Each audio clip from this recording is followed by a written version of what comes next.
We are continuing our study of Daniel, and we are in chapter 3 this morning.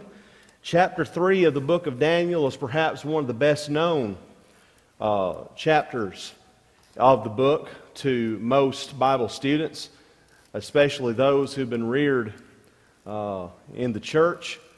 As children, we grew up hearing the story of the 3 Hebrew boys that were thrown into the fiery furnace.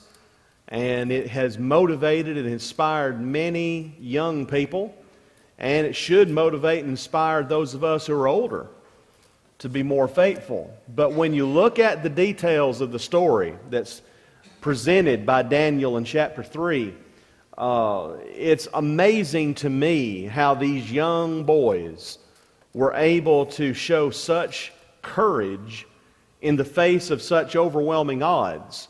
And if we were to show that kind of courage that they displayed today, just think about how much good we could do.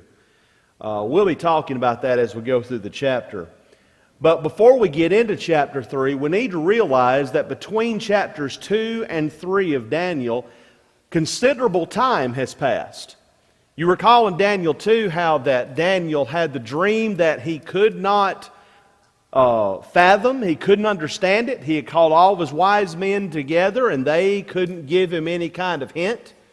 And he called in Daniel, or is told to call in Daniel, which he did. And Daniel, through inspiration of the Holy Spirit, was able to give him the interpretation of the dream that was exactly as it was. And of course you remember it's the great image that was made up of different substances, and each section of the image represented a world empire.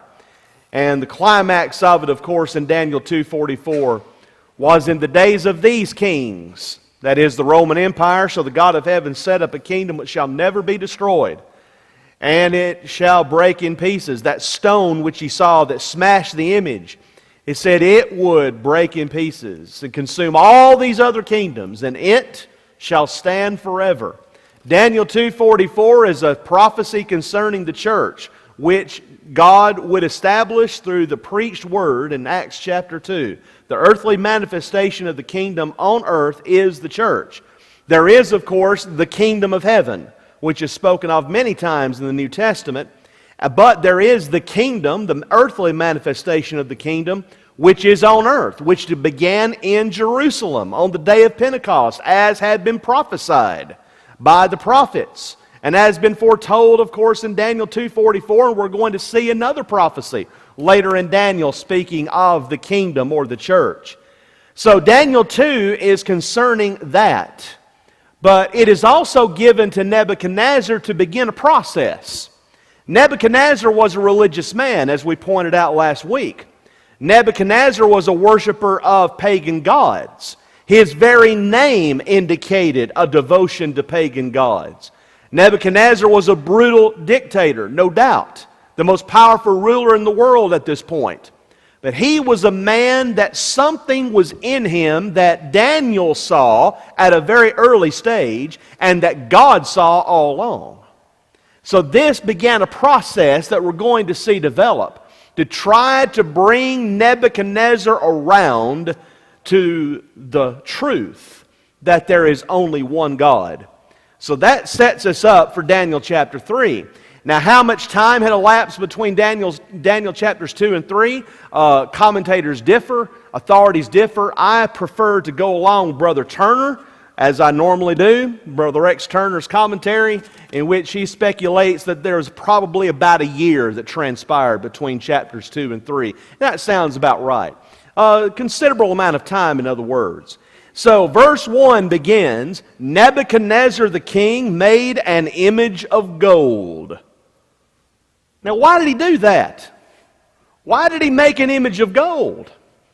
Probably because of what Daniel had told him when he interpreted his dream. In Daniel 2:38, what did Daniel say? Thou, king, art this head of gold. Well, that appealed to Nebuchadnezzar's pride.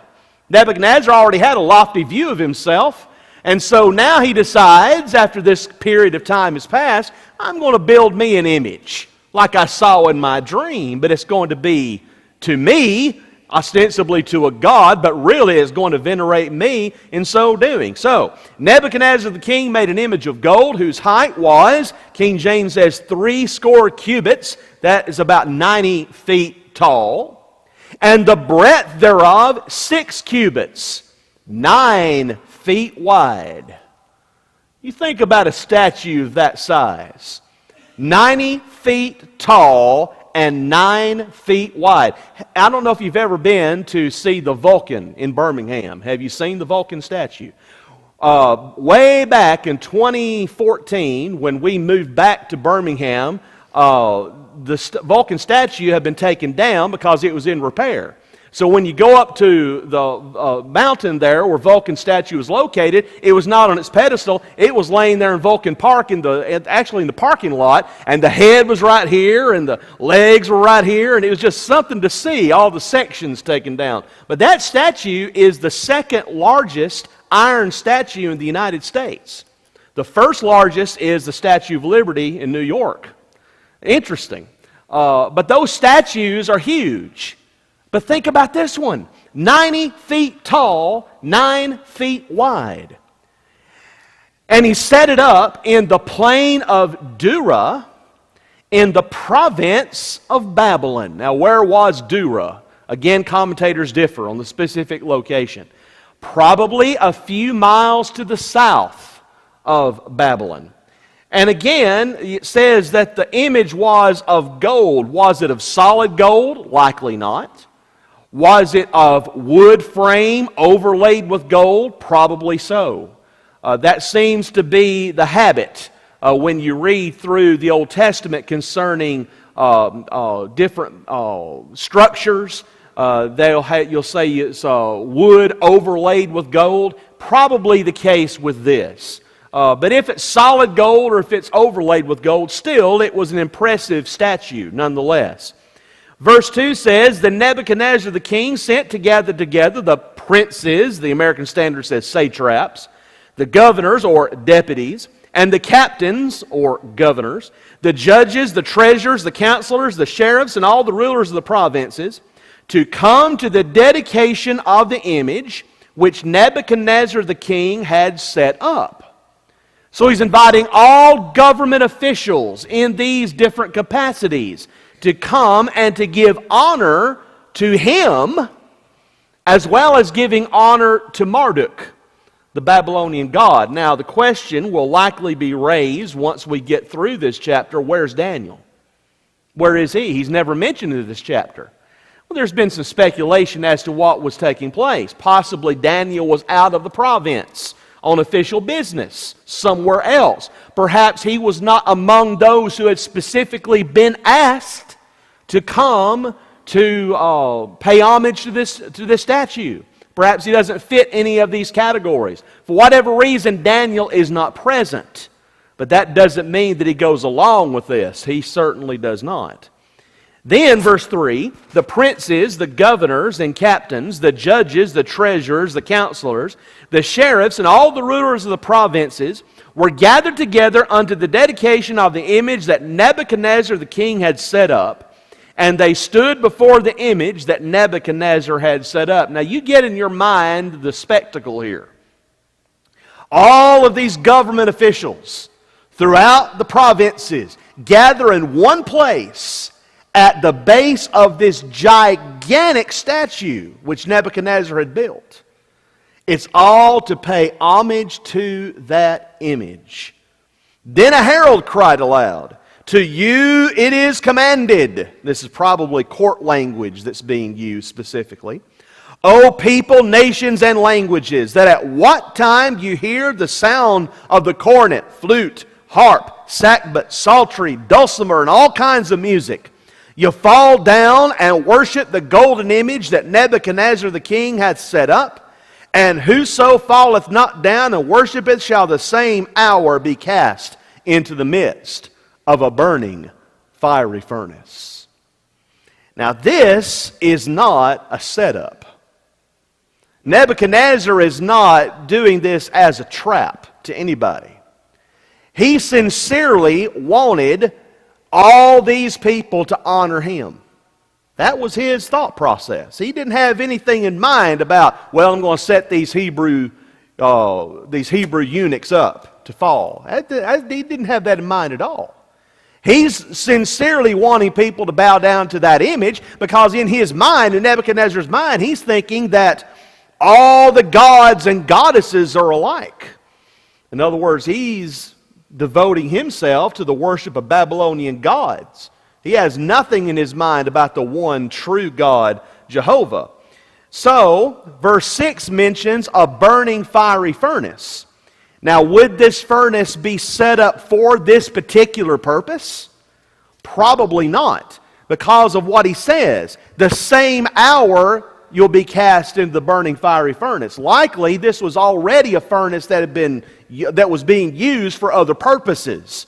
But Nebuchadnezzar decides to use it for this purpose as well. So this furnace is already going on. And so it wouldn't be an issue, wouldn't be a major problem for them to take these people that don't fall down to worship and just throw them into that furnace. And we'll talk more about that furnace here in a moment.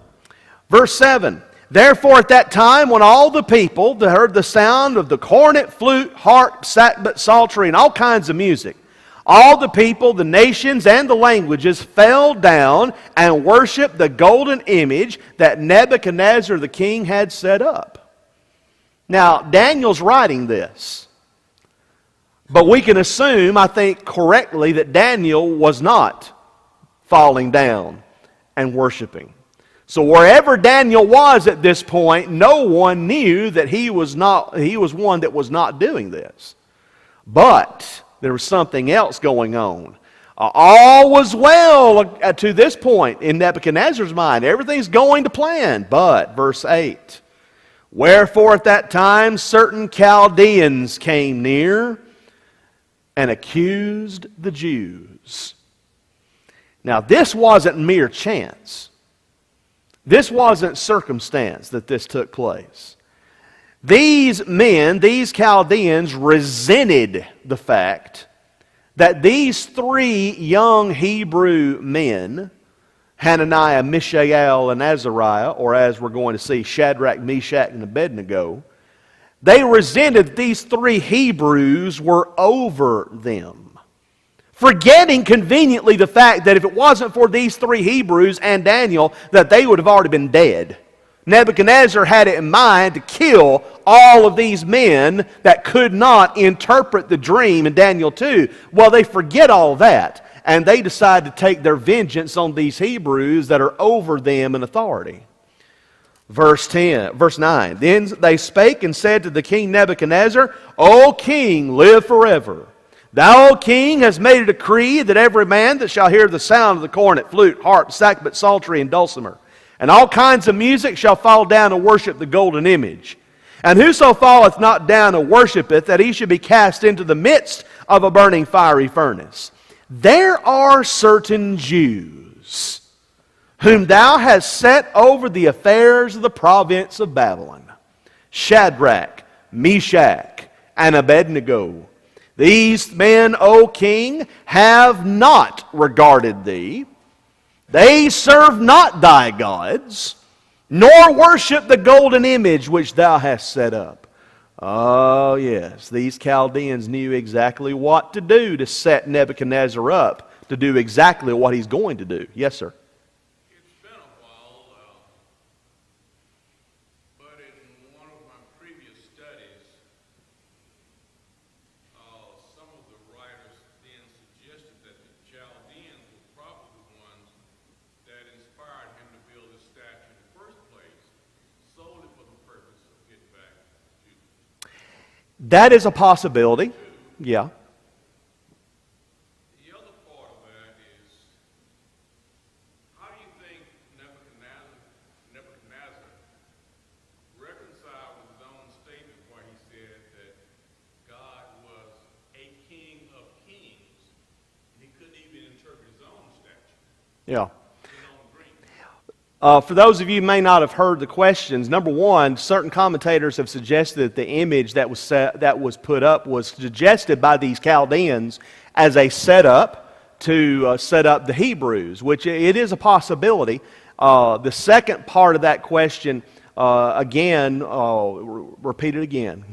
How do you think Nebuchadnezzar could recognize within his own mind a contradiction in his own statement where he would say God was a king of kings, and yet try to build something like this in his own? The short answer to that is Nebuchadnezzar was a politician. So that's a short answer. Politicians do that all the time. You know, they forget conveniently what they've said before and they do something completely different. But having said that, Nebuchadnezzar wasn't to the point where God wanted him to be yet. He said, if you remember in chapter 2 at the end, toward the end of it, your God is a God of gods and a Lord of kings and a revealer of secrets. Not the King of kings, not the God of gods, not the revealer of secrets. He still lauded Marduk. He still lauded the Babylonian pantheon of gods. But the fact is, he was not to the point where he recognized Jehovah as supreme and all other gods as being worthless. He was still lauding Marduk. He was still elevating his gods as the supreme gods to worship. So, in his mind, at this point in his development, if you will, he did not see any kind of contradiction, if he even considered that, between what he had said possibly a year before and now what he's doing. He's got a lot of pride. One thing Nebuchadnezzar didn't have a shortage of, it was pride and a lofty view of himself. That was part, I believe, of the motivation why the image was built in the first place. That dream stuck with him. That image that he had seen, even though he initially forgot about it, when Daniel told him the interpretation and it sparked their memory, that stuck with him. And I believe that was the motivation behind him building the image, is because of what he had seen. He wanted to show everyone what he had seen. And when Daniel said, "You are the head of gold," I think that stuck with him too. And thus he builds this image out of gold, whether it's overlaid or pure, to laud himself. I have no question in my mind that this image had a very big resemblance to Nebuchadnezzar in the face. I believe that that's probably what happened. That the image, the face of the image looked a lot like Nebuchadnezzar himself. It wouldn't surprise me, put it that way. So I don't necessarily think, as you've suggested, that some commentators have speculated, that this was a setup to trap the Hebrews. Otherwise, Daniel would be caught in with it. Daniel would be included in all this, and he wasn't. He's nowhere to be found in chapter 3. So I believe it was just a circumstance that the Chaldeans, picked up on and ran with. They saw an opportunity to get back at these three in particular, Shadrach, Meshach, and Abednego, who was their superior. They wanted to get them out of the way so they could get back to their position they had before. But at any rate, that's my view of it. But as you've suggested, there are other views that go a different way. But whatever the reason, these Chaldeans take this opportunity to accuse the Jews and to try to bring them down. So, verse 13, how does Nebuchadnezzar react? He reacts in a typical fashion. Then Nebuchadnezzar, in his rage and fury, notice this, his rage, he wasn't just angry, his rage and fury commanded to bring Shadrach, Meshach, and Abednego. Then they brought these men before the king. Now this reaction of Nebuchadnezzar is typical. Turn over to Jeremiah chapter 52. Jeremiah 52, beginning of verse 8. And Jeremiah writes, "But the army of the Chaldeans," that's Nebuchadnezzar's army, pursued after the king and overtook Zedekiah and the plains of Jericho, and all his army was scattered from him. Then they took the king and carried him up unto the king of Babylon to Riblah in the land of Hamath, where he gave judgment upon him.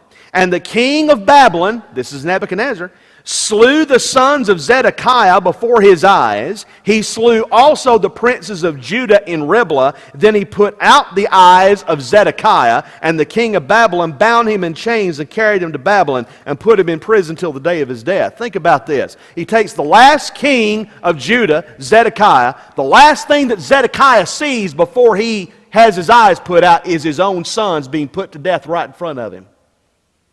And then his eyes are put out. Now, you don't think that indicates a ruler who is capable of fury? Absolutely. And this right here well describes Nebuchadnezzar in his worst moment. Nebuchadnezzar spake and said unto them, Is it true, O Shadrach, Meshach, and Abednego, do not ye serve my gods, nor worship the golden image which I have set up? He asks the question and doesn't wait for them to respond. Now, if you be ready that at what time you hear the sound of the cornet, flute, harp, sackbut, psaltery, and dulcimer, and all kinds of music, you fall down and worship the image which I made, well. But if you worship not, you shall be cast the same hour into the midst of a burning fiery furnace. And who is that shall deliver you out of my hands? Think about that for a moment. Nebuchadnezzar, in this instance, was assuming the role of God himself. What a stupid thing for anyone to do. It's absolutely stupid in the worst sense. Nebuchadnezzar assumed that he had all power. All power has been given to him. Nobody can stand against him at this point. And here these three young boys, and they're still young men, they're probably in their early 20s by this point, maybe 22, 23 years old. 22, 23-year-old men standing before him, and they haven't done what Nebuchadnezzar commanded to do. And he's got his fury and his rage up to here, and he's ready to throw the book at them. He's ready to kill them. How did they respond? How would you respond in such a circumstance? What would your response be to the most powerful man in all the world saying, okay, you're going to do this or you're going to die? What would your response be? Shadrach, Meshach, and Abednego answered and said to the king, O Nebuchadnezzar, we are not careful to answer thee in this matter. King James says that. The American Standard says, we have no need to answer you. What? These three Hebrew boys are asked a direct question, a direct demand by the most powerful ruler in the world. And these three Hebrew boys say, we have no need to answer you. Now, they're not being insolent. They're not being smart-alecky. They're not smarting off to him. They're just stating the truth. No need to respond. Why? Verse 17. If it be so, our God, whom we serve, is able to deliver us from the burning fiery furnace, and he will deliver us out of thine hand, O king. Hear that courage in their voice. Listen to that. Our God, whom we serve. Not your God, not the gods of Babylon, our God whom we serve. The implication is, you remember? Do you remember what Daniel told you about a year ago? That's what they're driving at here. But if not, be it known unto thee, O king, that we will not serve thy gods, nor worship the golden image which thou hast set up. We will not serve. We need more men and more women that have this courage, this kind of fortitude, to stand up before the most powerful ruler in the world that has their life in his hand and say, we're not bowing down. If it means our life, we're not bowing down.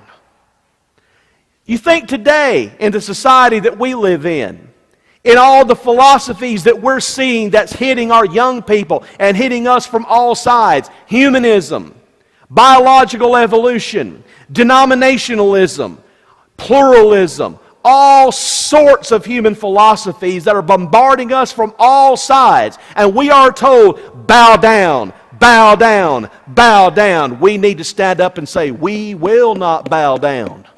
We will not serve. The God that we serve will deliver us. But we will not bow down. We will not serve the gods which you demand. We need courage. We need drive and passion as these young men had. But notice now Nebuchadnezzar's reaction. Then was Nebuchadnezzar full of fury.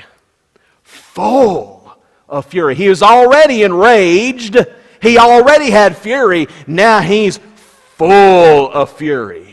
And the form of his visage was changed against Shadrach, Meshach, and Abednego. You've seen somebody get so angry that the expression on their face changes and their look changes. They look completely different almost. That's the way Nebuchadnezzar was. He was that hot. He was that furious. He was thinking, what disloyalty! I've set these guys over all of this. They're in authority. I'm the most powerful man on earth, and they dare defy me and disobey me. I'll show them. He's determined to do what he says he's going to do. Therefore he spake and commanded that they should heat the furnace 7 times more than it was wont to be heated. 7 times hotter than it normally was running. This is the most powerful ruler on the earth. If these 3 Hebrew boys had been full of fear, they would have backed down right then and there.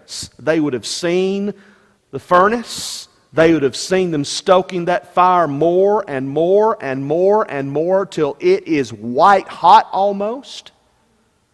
If they had had any kind of fear, they would have backed off and said, no, we're good. Just one time, we'll bow down. No problem. No, they did not.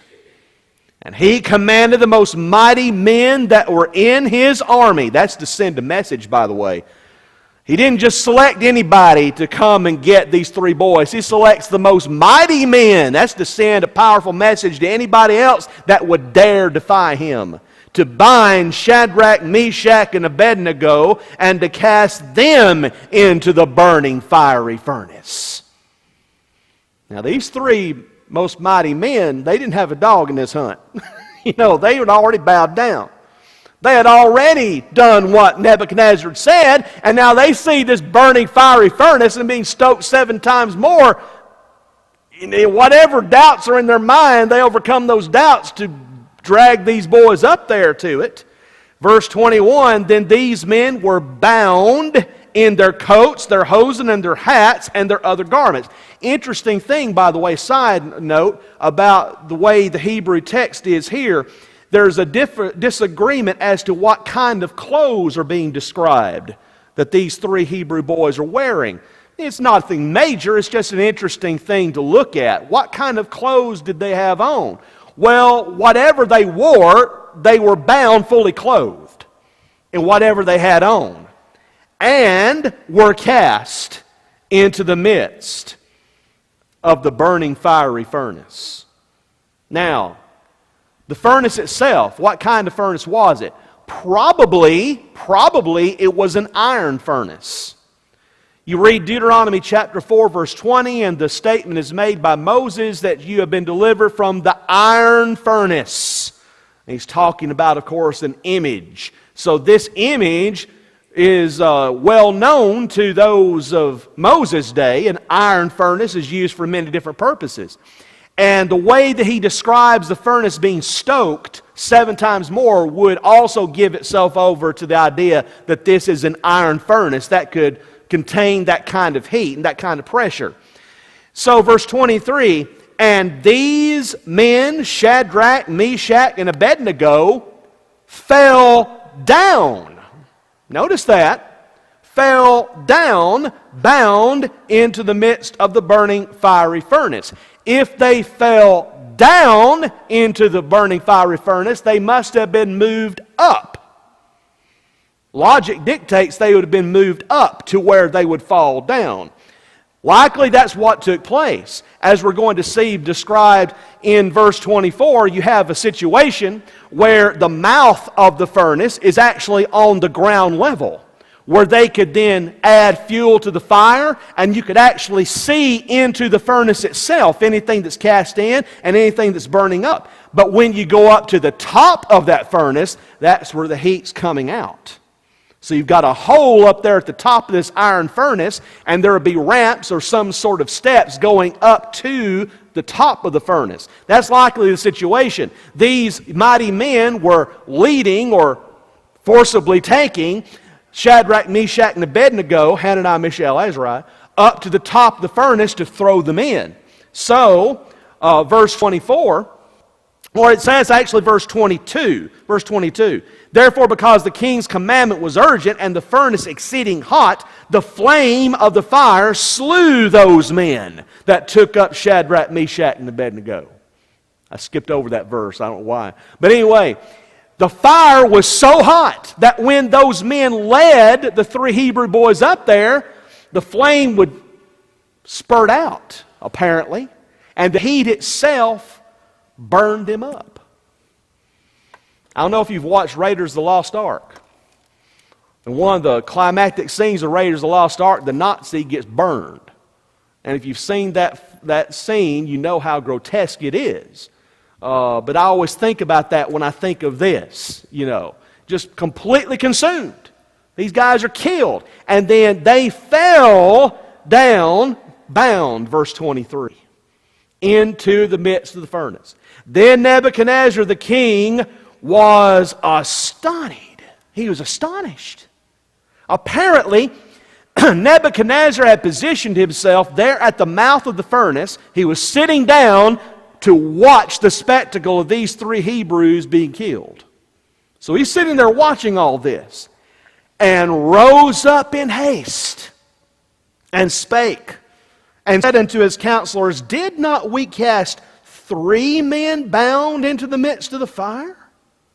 They answered and said unto the king, True, O king. He answered and said, Lo, I see 4 men loose, walking in the midst of the fire, and they have no hurt. And the form or the aspect of the fourth is like the Son of God, the King James says, or a son of the gods, the American Standard reads, however you want to render that. In other words, this is deity. There is a deity. He's saying there is a deity in there with them of some sort. Nebuchadnezzar recognizes that. Now, who was this fourth person walking in the midst of the fire with these 3 boys? There's been a lot of speculation as to who it is. Was it the angel of the Lord, as we have described in other places in the Old Testament? Possibly. Was it the pre-incarnate Word, that is, the second person of the Godhead?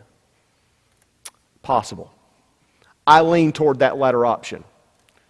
I believe it was the pre-incarnate or the second person of the Godhead that was there with them in that furnace. There are other places in the Old Testament where I believe the second person of the Godhead was in existence. One of the most prominent in my mind is when Abraham talks with God, when he has the 3 visitors. Remember, the 3 visitors to his tent, and then they leave, and 2 angels appear at Sodom, and yet God is talking with Abraham. I believe that's pre-incarnate Word, second person of the Godhead. Can't prove it definitively, but that's my conviction at least. And that's my conviction as to who this is here. Whether it's the angel of the Lord, whether it's the second person of the Godhead, the pre-incarnate Christ, still, God is with these 3 boys. And notice, verse 26. Then Nebuchadnezzar came near to the mouth, that's at the bottom of the furnace, of the burning fiery furnace, and spake, and said, Shadrach, Meshach, and Abednego, ye servants of the Most High God, come forth and come hither. Well, howdy. Nebuchadnezzar had been full of rage and fury. Throw those men in the furnace. And now all of a sudden, oh, you servants of the Most High God. Really? He's had that kind of a change that quick? I don't think so. Then Shadrach, Meshach, and Abednego came forth of the midst of the fire. See, at this moment, Nebuchadnezzar wasn't thinking of his defiance against God himself. He was thinking of this amazing thing that's happened. And the princes, governors, and captains, and the king's counselors, being gathered together, saw these men, upon whose bodies the fire had no power, nor was a hair of their head singed, neither were their coats changed, nor the smell of fire had passed on them. No indication that they had been in a furnace. None. That is a tremendous miracle. About a month ago or so, I accidentally put my thumb on a hot unit on top of the stove. I said, ouch. It burned my thumb in one spot. Burned it badly. That's not the first time something like that's happened. Many years ago, I put my hands back behind me against the stove, and the stove was turned on. I had rings on my palms for several weeks after that. You think I should have learned. Burning is not something I enjoy. None of us do, obviously. But when you're around fire of any sort, you know how the effects of that fire, that smoke, the smell, and everything stay. But these boys didn't have a sign that any of that happened. Verse 26. Then Nebuchadnezzar spake and said, Blessed be the God of Shadrach, Meshach, and Abednego, who hath sent, he says, his angel. He recognizes this as some sort of divine being, and delivered his servants that trusted in him, and have changed the king's word, and yielded their bodies, that they might not serve nor worship any god except their own God. For all of this, at this moment in his life, Nebuchadnezzar was still a heathen. He was still not coming around to worship and to acknowledge one God to the exclusion of all others.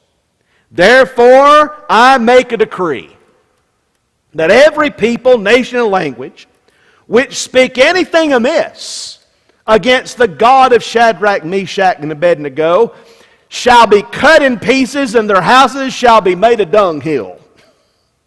Because there is no other God that can deliver after this sort. There's no conscience here. The king has no conscience at this point. There is nothing that he can do that's wrong. The king can do no wrong. The kingdom can do no wrong. Yes, I know I threw these boys in that furnace, but we're going to rectify that. Anybody speaks ill against their God, they'll be cut up and their houses made a dunghill. Does that solve anything? No, not really. He hasn't changed yet the way God wants him to change. Then the king promoted Shadrach, Meshach, and Abednego in the province of Babylon. So Shadrach, Meshach, and Abednego, Hananiah, Mishael, and Azariah, already in this position of authority, Nebuchadnezzar moves them up, gives them even more power and more authority. But the big question remains at this moment. Would Nebuchadnezzar ever really come to the realization that there is only one God above all? That's an open question at this point. Would he ever learn? Wherever Daniel was during all of this, and I happen to believe he was likely out of the province, somewhere remote where he wasn't aware of all of this until after the fact. But Daniel, once he understood and learned about this, I'm sure would be very concerned about Nebuchadnezzar. He was glad, I'm sure, for his three friends that God had delivered them, and he wouldn't have been surprised at all about that. But he would be concerned first and foremost for his friend. Because at this point, Daniel was developing a friendship with Nebuchadnezzar. Nebuchadnezzar trusted Daniel more than he trusted anybody else. And he had him in a position where Daniel was in a unique place where he could exert positive influence on Nebuchadnezzar. So Daniel was looking at Nebuchadnezzar in something more than just a king and I'm his servant. This is a man that I like. There are some things about Nebuchadnezzar that Daniel liked. And the same way with Nebuchadnezzar toward Daniel. And because of that kinship, that friendship that existed, Daniel was able to do and say things that no one else could. And so I'm sure after he came back from wherever he had been and learned about all of this, that he was very concerned about Nebuchadnezzar. And he had every right to be concerned, because once we get into chapter 4 next week, we're going to see just how grave the situation became for Nebuchadnezzar. This is where we'll stop, and we'll resume our study next week.